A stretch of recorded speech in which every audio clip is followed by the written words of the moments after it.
मित्रों, क्या हमारा भाग्य पहले से तय है या हम इसे बदल सकते हैं? भाग्यों को लेकर दुनिया दो घड़ों में बटी है।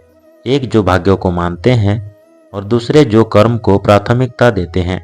सनातन धर्म कहता है कि कर्म और भाग्य एक ही गाड़ी के दो पहिए हैं। अगर हम कर्म करते हैं तो उसका परिणाम ही आगे चलकर हमारे लिए भाग्य का काम करता है, और अगर कर्म नहीं करते तो भाग्य भी उतना ही साथ नहीं दे पाता है।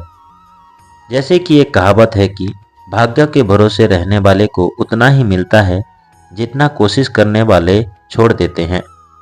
लेकिन एक कहावत यह भी है कि भाग्य से ज़्यादा और समय से पहले किसी को कुछ भी नहीं मिलता है।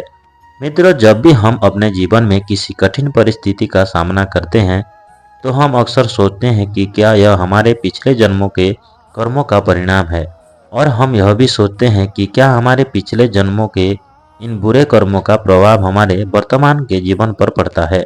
दुनिया में एक सामान्य धारणा है कि भगवान हमारा भाग्य बनाते हैं और हमारे जीवन में जो भी कुछ अच्छा या बुरा होता है वो भगवान द्वारा तय किया जाता है। लेकिन भगवान द्वारा दी गई आध्यात्मिक समझ के अनुसार यह एक सही धारणा नहीं है।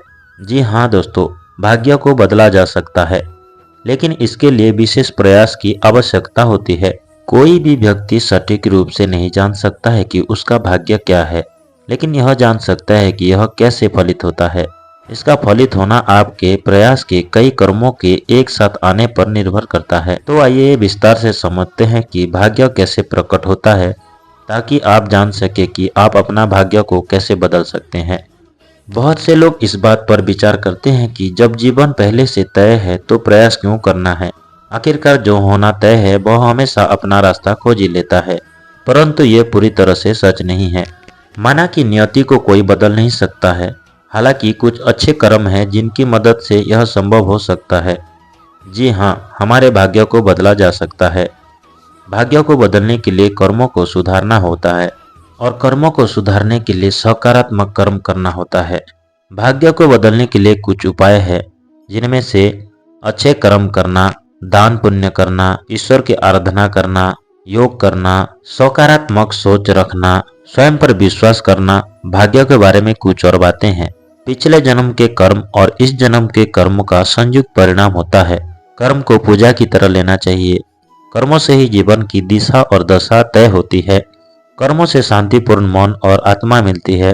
कर्मों से नई पहचान और जीवन का अर्थ मिलता है।